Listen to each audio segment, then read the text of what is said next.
किसी गांव में रतन सिंह नाम का एक सेठ अपनी पत्नी के साथ रहता था। उसका एक ही बेटा था जो व्यापार के काम से परदेश गया हुआ था। गांव के लोग सेठ के पास अपनी समस्याएं लेकर आते। रतन सिंह गांव का सेठ होने के साथ अक्लमंद भी था, इसलिए उसको लोगों की समस्याएं सुलझाने में बहुत आनंद आता था। उसको इस बात से खुशी होती थी कि लोग उसकी अक्लमंदी को पहचानते थे और मानते भी थे। एक दिन की बात है, एक बूढ़ा आदमी सेठ जी के पास आया और बोला, सेठ जी, मेहरबानी करके मेरी मदद कीजिए। मेरे पड़ोसी ने मेरी बकरियां चुरा ली है। सेठ जी ने उसकी बातें ध्यान से सुनी, फिर पूछा, ठीक है, पर ये बताओ कि तुम्हारी परेशानी क्या है। सेठ जी, मेरी परेशानी यह है कि मेरे पड़ोसी ने मेरी बकरियां चुरा ली है।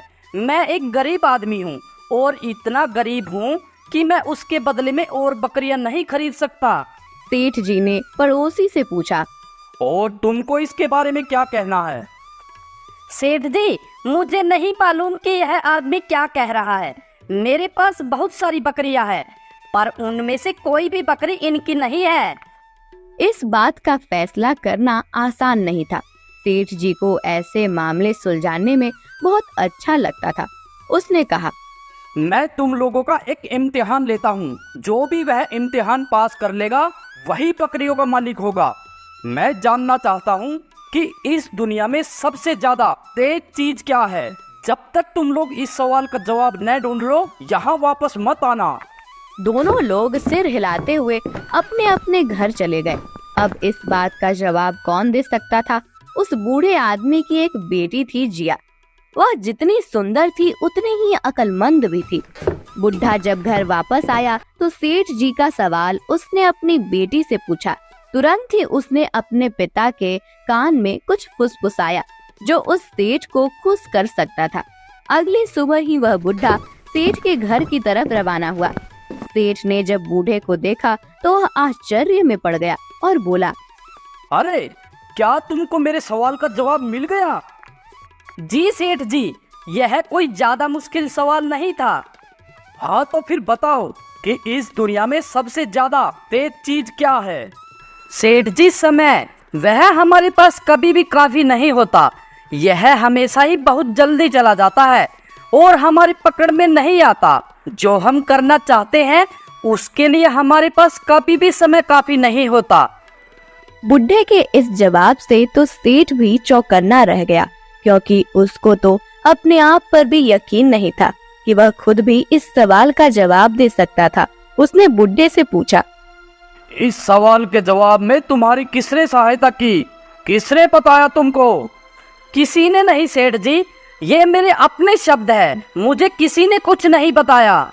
तुम मुझे सच नहीं बता रहे हो, इसके लिए क्या तुम जानते हो मैं तुम्हें सजा भी दे सकता हूँ। ये सुनकर बुढ़ा डर गया।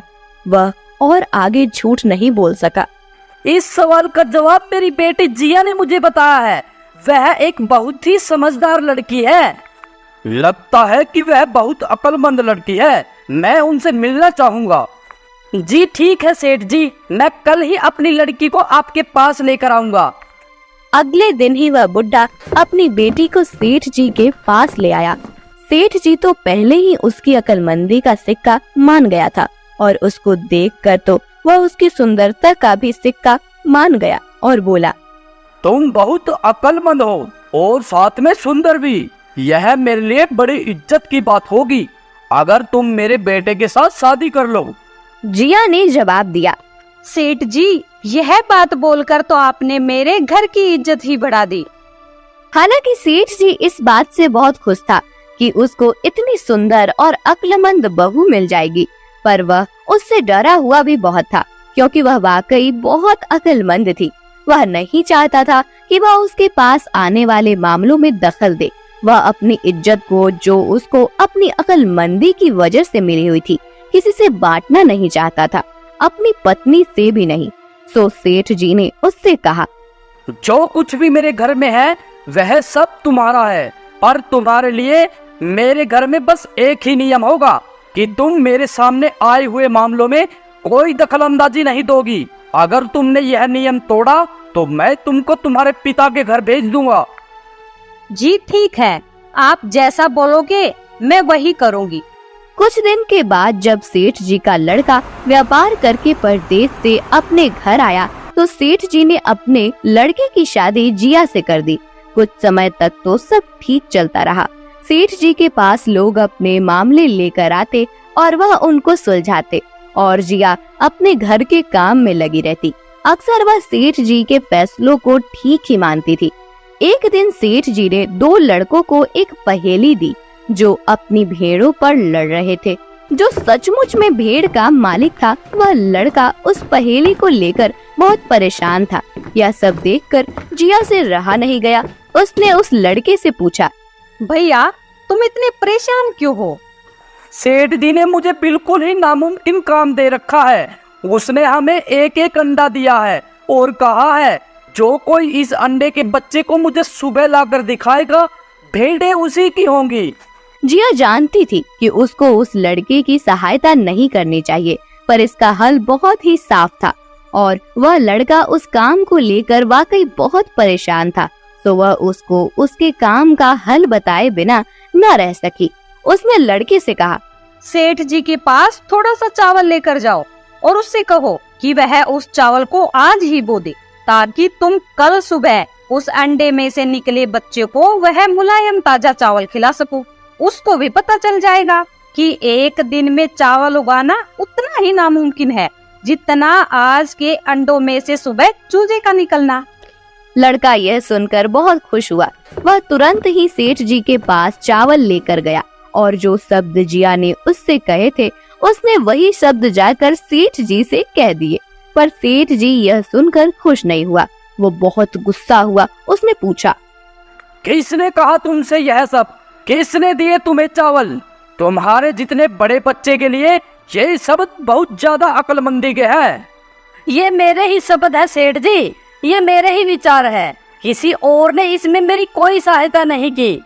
देख लो, अगर तुमने झूठ बोला तो मैं तुझको सजा दूंगा। इस पर वह लड़का चिल्ला पड़ा, सेठ जी, वह आपके घर की बहू थी। उसने सोचा कि आप मेरी अक्लमंदी की कदर करोगे। इस पर सेठ जी जिया पर बहुत गुस्सा हुए क्योंकि उसने उसको एक ही तो नियम मानने को बताया था और वही उसने तोड़ दिया। शाम को जब सेठ जी घर आए तो उसने जिया को अपने सामने बुलाया और उसे बहुत डांटा। उसने कहा, बहू, क्या तुमको मालूम नहीं है? मैंने तुमको केवल एक ही नियम मानने के लिए कहा था और वह भी तुमने नहीं माना। जाओ, अब तुम अपने पिता के घर चली जाओ। सेठ जी की पत्नी बोली, जी, इस तरह से बहू को घर से बाहर निकाल दोगे तो लोग हमारे बारे में क्या कहेंगे? इसकी पहली और आखिरी गलती समझकर इसे माफ कर दीजिए। आगे से ये ऐसी गलती कभी नहीं करेगी। मैं इसे समझा दूंगी। सेठ अपनी पत्नी की बात से सहमत हो गया। एक दिन जिया कुएं पर पानी भरने गई हुई थी। तभी कहीं से 4 राहगीर वहां आ पहुँचे। उनमें से एक राहगीर बोला, बहन, मैं बहुत प्यासा हूँ, क्या मुझे पानी पिला दोगी? जिया को पानी पिलाने में थोड़ी झिझक महसूस हुई। उसके पास लोटा या गिलास भी नहीं था जिससे वह पानी पिला देती। इसी कारण वहाँ उन राहगीरों को पानी पिलाना उसे ठीक नहीं लगा। फिर उससे पूछा, आप कौन हैं? मैं एक यात्री हूँ। यात्री तो संसार में केवल 2 ही होते हैं। आप उन दोनों में से कौन हैं? अगर आपने मेरे इस सवाल का सही जवाब दिया तो मैं आपको पानी पिला दूंगी, नहीं तो मैं पानी नहीं पिलाऊंगी। बेचारा राहगीर उसकी बात का कोई जवाब नहीं दे पाया। तभी दूसरे राहगीर ने पानी पिलाने की विनती की। जिया ने दूसरे राहगीर से पूछा, अच्छा, तो आप बताइए कि आप कौन हैं? दूसरा राहगीर तुरंत बोल उठा, मैं तो एक गरीब आदमी हूँ। भैया, गरीब तो केवल 2 ही होते हैं। आप उनमें से कौन हैं? प्रश्न सुनकर दूसरा राहगीर चकरा गया। उसको कोई जवाब नहीं सूझा तो वह चुपचाप हट गया। तीसरा राहगीर बोला, बहन, मुझे बहुत प्यास लगी है। ईश्वर के लिए तुम मुझे पानी पिला दो। अब आप कौन हैं? बहन, मैं तो एक अनपढ़ गवार हूँ। अरे भाई, अनपढ़ गवार तो इस संसार में 2 ही होते हैं। आप उनमें से कौन हैं? बेचारा तीसरा राहगीर भी कुछ बोल नहीं पाया। अंत में चौथा राहगीर आगे आया और बोला, बहन, मेहरबानी करके मुझे पानी पिला दे। प्यासे को पानी पिलाना तो बड़े पुण्य का काम होता है। आप कौन है? बहन, मैं तो बड़ा ही मूर्ख हूँ। मूर्ख तो संसार में केवल 2 ही होते हैं, आप उनमें से कौन है? वह बेचारा भी उसके प्रश्न का उत्तर नहीं दे सका। चारों पानी पिए बगैर ही वहाँ से जाने लगे तो जिया बोली, यहाँ से थोड़ी ही दूर मेरा घर है, आप लोग कृपया वही चलिए, मैं आप लोगों को पानी पिला दूंगी। चारों राहगीर उसके घर की तरफ चल पड़े। जिया ने पानी का घड़ा उठाया और छोटे रास्ते से अपने घर पहुंच गई। इतने में वे चारों राहगीर उसके घर पहुंच गए। जिया ने उन सभी को पानी पिलाया। पानी पीने के बाद वे राहगीर अपनी राह पर चल पड़े। उसी समय उसका पति भी अपने घर आ गया, जो व्यापार के काम से विदेश गया हुआ था। उसने चारों राहगीरों को अपने घर से बाहर निकलता देख लिया। ये सब देखकर उसे बड़ा दुख हुआ। वह सोचने लगा, मैं तो व्यापार करने के लिए परदेश जाता हूँ और यह मेरी गैर हाजिरी में पराये मर्दों को घर बुलाती है। इसे तो मेरी लिहाज नहीं है। यह सब देखकर अगर मैं चुप रह गया तो आगे से इसकी हिम्मत और बढ़ जाएगी। मेरे पीछे से न जाने क्या क्या करती होगी। फिर एक बात और भी है, बीमारी कोई अपने आप ठीक नहीं होती, उसके लिए वैद्य के पास जाना पड़ता है। क्यों ना इसका फैसला पिताजी पर ही छोड़ दूं। यही सोचता हुआ वह सीधा सेठ जी के पास जा पहुंचा और उनसे सारी बातें बताई। सेठ जी ने उसकी सारी बातें सुनकर उसी वक्त गुस्से में बहू को बुलाने के लिए अपने एक आदमी से कहा, तुरंत बहू को सभा में उपस्थित किया जाए। उस आदमी को अपने घर पर आया देख उस सेठ की पत्नी ने अपनी बहू से पूछा, क्या बात है बहू रानी, तुम्हारी किसी से कहा सुनी हो गई क्या, जो उनकी शिकायत पर तुम्हारे पिताजी ने तुम्हें बुलाने के लिए अपने आदमी भेज दिए? जिया ने सास की चिंता को दूर करते हुए कहा, नहीं सासू माँ, मेरी किसी से कोई कहा सुनी नहीं हुई, आप बिल्कुल भी फिक्र ना करें। फिर वह उस आदमी के साथ सेठ जी के पास चली गई। सेठ ने बहू से पूछा, तुम दूसरे मर्दों को घर क्यों बुला लाई, जबकि तुम जानती थी कि तुम्हारा पति घर पर नहीं है? जी, मैंने तो केवल कर्तव्य का पालन किया है। प्यासे को पानी पिलाना कोई अपराध नहीं है, यह हर गृहिणी का कर्तव्य है। जब मैं कुएं पर पानी भरने गई थी तब तन पर मेरे कपड़े अजनबियों के सामने उपस्थित होने के नहीं थे, इसी कारण उन राहगीरी को कुएं पर पानी नहीं पिलाया। उन्हें बड़ी प्यास लगी थी और मैं उन्हें पानी पिलाना चाहती थी, इसलिए उनसे मैंने मुश्किल प्रश्न पूछे और जब वे उनका उत्तर नहीं दे पाए तो उन्हें घर बुला लाई। घर पहुंचकर ही उन्हें पानी पिलाना उचित था। सेठ जी को बहू की बात ठीक लगी। सेठ जी को उन प्रश्नों के बारे में जानने की बड़ी उत्सुकता हुई जो बहू ने चारों राहगीरों से पूछे थे। भला मैं भी तो सुनूं कि वे कौन से प्रश्न थे जिनका उत्तर वे लोग नहीं दे पाए। बहू ने तब वे सभी प्रश्न दोहरा दिए। बहू के प्रश्न सुनकर सेठ जी और सभा में बैठे सभी लोग चकित रह गए। फिर सेठ जी ने उससे कहा, तुम खुद ही इन प्रश्नों पे उत्तर दो, हम अब तुमसे जानना चाहते हैं। जी, मेरे पहले प्रश्न का उत्तर है कि संसार में सिर्फ 2 ही यात्री है, सूर्य और चंद्रमा। मेरे दूसरे प्रश्न का उत्तर है कि बहू और गाय इस पृथ्वी पर ऐसे 2 प्राणी हैं जो गरीब है। अब मैं तीसरे प्रश्न का उत्तर सुनाना चाहती हूँ। हर इंसान के साथ हमेशा अनपढ़ गवारों की तरह जो हमेशा चलते रहते हैं वो भोजन और पानी है। चौथे आदमी ने कहा था कि वह मूर्ख है और जब मैंने उनसे पूछा कि मूर्ख तो 2 ही होते हैं, तुम उनमें से कौन से मूर्ख हो, तो वह उत्तर नहीं दे पाया। इतना कहकर वह चुप हो गई। सेठ जी ने बड़े आश्चर्य से पूछा, क्या तुम्हारी नजर में इस संसार में 2 ही मूर्ख हैं? जी हाँ, इस घड़ी इस समय मेरी नजर में सिर्फ 2 ही मूर्ख हैं। तुरंत बताओ कि वे 2 मूर्ख कौन हैं? जी, मेरी जान बख्श दी जाए तो मैं इसका उत्तर दूं। सेठ जी को बड़ी उत्सुकता थी यह जानने की कि वे 2 मूर्ख कौन हैं, तो उसने तुरंत बहू से कह दिया, तुम बेफिक्र होकर कहो, हम वचन देते हैं तुम्हें कोई सजा नहीं दी जाएगी। पहले मूर्ख तो मेरे पति जी हैं, जिन्होंने पूरी बात जाने बिना ही अपनी पत्नी की शिकायत अपने पिता से की। अगर इन्हें शक हुआ ही था तो यह पहले मुझसे पूछ तो लेते, मैं खुद ही इन्हें सारी बात बता देती। इस तरह घर परिवार की बेइज्जती तो नहीं होती। उसके पति को अपनी गलती का एहसास हुआ। सेठ जी ने तब पूछा, और दूसरा मूर्ख कौन है? दूसरा मूर्ख खुद इस गांव का सेठ है, जिन्होंने अपनी बहू की मान मर्यादा का जरा भी ख्याल नहीं किया और बिना सोचे समझे बहू को भरी सभा में बुला लिया। बहू की बात सुनकर सेठ जी पहले तो क्रोध से आग बबूला हो गया, परंतु तभी सारी बातें उसकी समझ में आ गई। समझ में आने पर सेठ जी ने बहू से माफी मांगी। बहुत समय पहले की बात है। एक गांव में चरणदास नाम का आदमी अपनी पत्नी कलावती के साथ रहता था। अगर कभी कोई झूठ या ठगी बात करता तो चरणदास इन दोनों में मास्टर थे। एक दिन उसके दिमाग में एक ख्याल आया कि अगर उसको अमीर आदमी बनना है तो ठगने के लिए गांव का सरदार ठीक आदमी रहेगा। दुनिया में उसके पास बस अब एक ही चीज बाकी रह गई थी, वह थी उसकी बकरी। नहीं, उसके पास दो चीजें थी।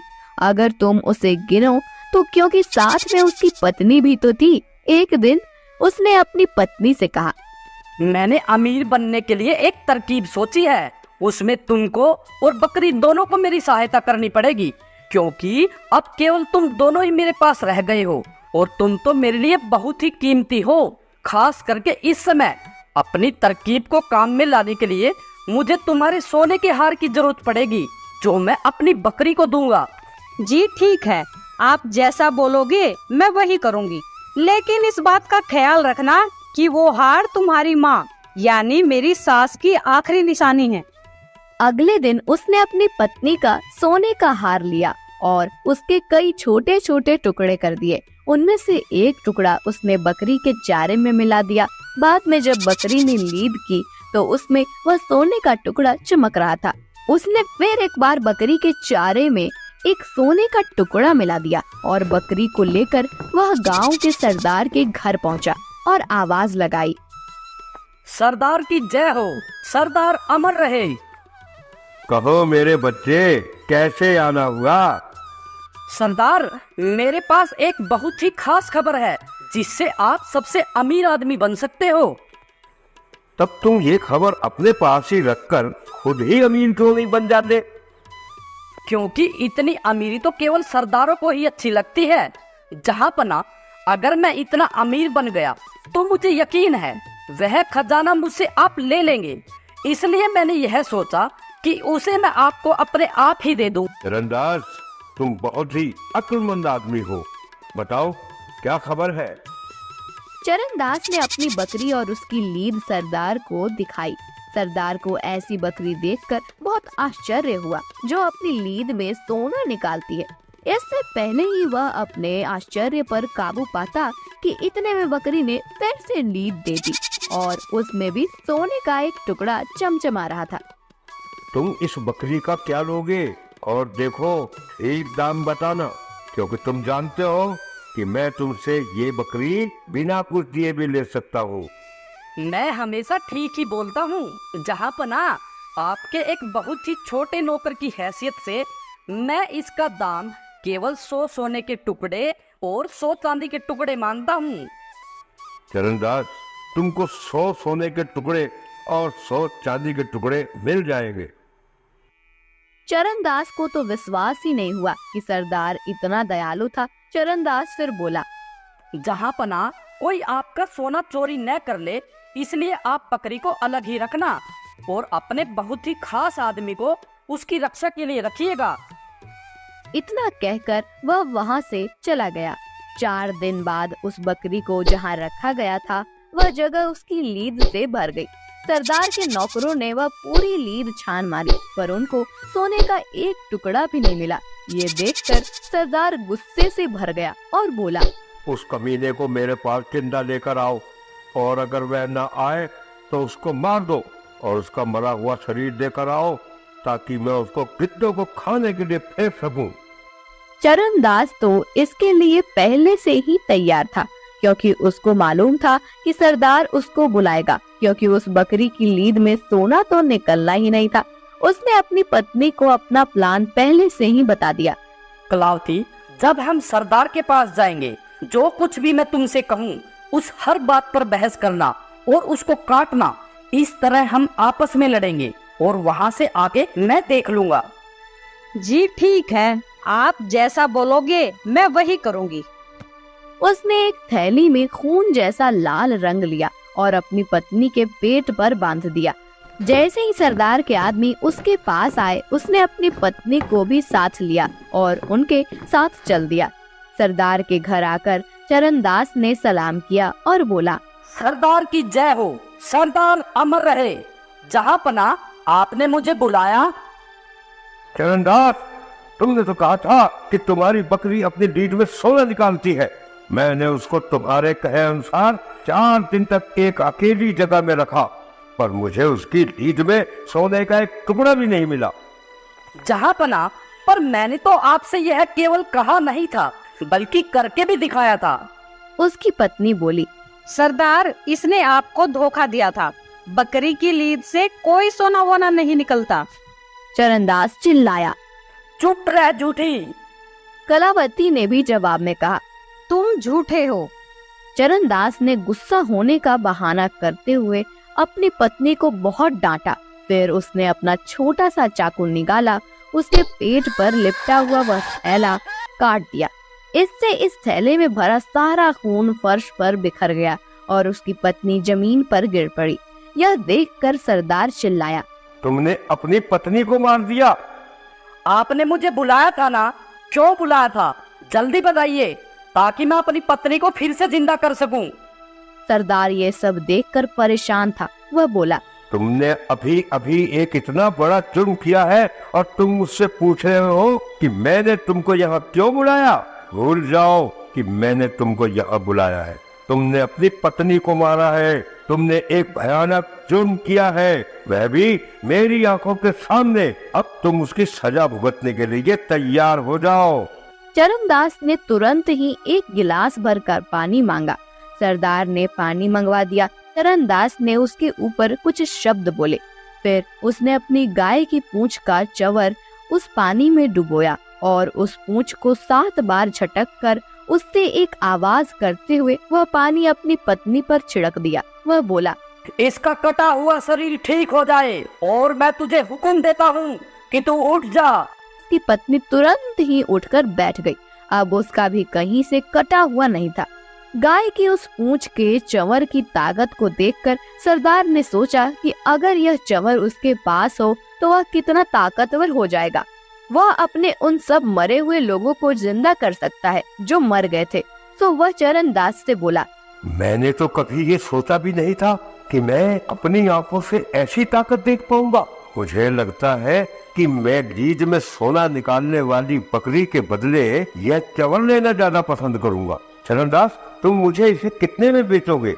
जहाँपना, मुझे यकीन है कि आप जानते हैं यह चंवर इस बकरी से कहीं ज्यादा कीमती है, पर मैं आपको इसे 200 सोने के टुकड़े और 200 चांदी के टुकड़े में दे दूंगा। सरदार ने उस चंवर के दाम चरणदास को दे दिए और वह चंवर उससे ले लिया। एक दिन जब सरदार अपने सलाहकारों के साथ खा पी रहे थे तो उसी समय उसकी एक पत्नी वहां और खाना रखने के लिए आई। तो उसने उन लोगों से कहा, मैं पहले अपनी पत्नी को मार दूंगा और फिर इसे जिंदा करूंगा। तुरंत ही उसने अपनी पत्नी को पकड़कर जमीन पर गिरा दिया और उसका गला काट दिया। उसका एक सलाहकार ये देखकर घबरा गया और चीख पड़ा, सरदार, यह आपने क्या किया? आपने तो उन्हें मार ही दिया। ठीक है, अब हम खाना खाते हैं और पीते हैं। बाद में मैं इसको जल्द ही जिंदा कर दूंगा। पर उसके सलाहकारों को तो चिंता हो रही थी। उन्होंने सरदार को उसे जल्दी ही जिंदा करने को कहा। सरदार ने तब वह चंवर पानी से भरे ग्लास में डुबोया और चरणदास की तरह कुछ शब्द बोले। फिर उसने चंवर को 7 बार हवा में हिलाया और उसका पानी अपनी पत्नी के शरीर पर छिड़क दिया। उसने उसको हुक्म दिया कि वह उठ जाए, पर वह तो वहीं की वहीं पड़ी रही, हिली भी नहीं वहां से। उसने वह सब एक बार और दोहराया पर फिर भी कुछ नहीं हुआ। ये देखकर वह खुद भी डर गया। उसने अपने नौकरों को फिर से चरणदास को लाने के लिए कहा और बोला, अब की बार तो चरणदास को मरना ही पड़ेगा। नौकर चरणदास को सरदार के पास ले आए। इस हरामखोर के हाथ पैर बांधकर डूबने वाली चीज में डाल दो और इसे नदी के सबसे गहरे हिस्से में फेंक दो। उन आदमियों ने चरणदास के हाथ बांधे और एक चमड़े के थैले में डालकर उस थैले का मुंह रस्सी से बांध दिया। फिर वे उसे फेंकने के लिए नदी की ओर चल पड़े। वे सुबह से लेकर शाम तक चलते रहे। अब उनको लघु शंका के लिए जाना था, तो वह थैला उन्होंने सड़क के किनारे रख दिया और एक झाड़ी की तरफ चले गए। इससे पहले कि वे वहां से लौट कर आते, एक व्यापारी अपने गधे पर चढ़कर वहां से गुजर रहा था। चरणदास को कुछ आवाज आई तो वह थैले में से बोला, मेहरबानी करके कोई मेरी मदद करो, मुझे सोना चांदी नहीं चाहिए। सरदार अपनी जिंदगी बचाने के लिए मुझे अपना खजाना देना चाहता है, पर मुझे उसका कोई खजाना वजाना नहीं चाहिए। मैं गरीब ही ठीक हूँ। तुम पागल हो गए हो क्या? अरे हर आदमी अमीर होना चाहता है और तुम कह रहे हो कि तुम गरीब ही ठीक हो। हाँ, मैं ठीक कह रहा हूँ। वह खजाना तुम ले लो। यह पैसा मेरे लिए हमेशा से ही एक परेशानी रहा है। तुम मुझे खोल दो और तुम मेरी जगह इस थैले में बैठ जाओ। मुझे वह खजाना नहीं चाहिए, वह खजाना तुम ले लो। उस आदमी ने तुरंत ही वह थैला खोला, चरणदास को बाहर निकाला और खुद उस थैले में बंद हो गया। चरणदास उस आदमी के गधे पर बैठकर वहां से चला गया। कुछ ही देर में सरदार के आदमी लघु शंका से वापस आ गए। उन्होंने वह थैला उठाया और उसे उठाकर चल दिए। उनमें से एक बोला, आखिर चरणदास तुम हमारे हाथ लग ही गए। अब तुम किसी को धोखा नहीं दे पाओगे। हम तुम्हें अब नदी में फेंक देंगे। वो आदमी ये बातें सुनकर थैले में से चिल्लाया, नहीं नहीं, मैं चरणदास नहीं हूँ, मैं हूँ, मुझे खोल दो। हाँ हाँ, वह तुम ही हो, वह तुम ही हो। ये कहकर उन्होंने उस थैले को नदी में फेंक दिया और सरदार के पास लौट गए। पर इससे पहले कि सरदार के नौकर उसको सारी खबर बताते कि चरणदास गधे पर सवार होकर वहां आ पहुंचा, सरदार तो उसको देखकर कुछ बोल ही नहीं सका। चरणदास सरदार से बोला, सरदार सरदार, आपके पुरखों ने आशीर्वाद भेजा है। अच्छा हो अगर आप भी उनसे मिलने वहाँ चले जाए। वे आपको बहुत याद करते हैं। वहाँ सोना और चांदी टनों में है। वे चाहते हैं कि आप खुद वहाँ जाकर वह सोना चांदी ले आए। आपको वहाँ जरूर जाना चाहिए जहाँ मैं गया था। जब तक आप वहाँ से लौटकर नहीं आते तब तक मैं यहाँ रहता हूँ। यह सुनकर सरदार ने अपने गांव वालों को बुलाया और उनसे कहा, चरणदास ने मेरे पुरखों को देखा है, मैं भी उनको देखने जाना चाहता हूँ। जब तक मैं उनके दर्शन करके नहीं आता तब तक यह चरणदास ही तुम्हारा सरदार रहेगा। चरणदास ने सरदार के नौकरों से सरदार को वैसे ही चमड़े के थैले में बांधकर नदी के सबसे गहरे हिस्से में फेंक देने के लिए कह दिया। सरदार के आदमी सरदार को थैले में बांधकर नदी पर ले गए और उसको नदी में फेंक दिया। चरणदास ने उस गांव पर कई सालों तक राज किया और जब सरदार वापस नहीं आया तो वह उस गांव का असली सरदार बन गया। इस तरह से गांव का वह ठग गांव का असली सरदार बन गया।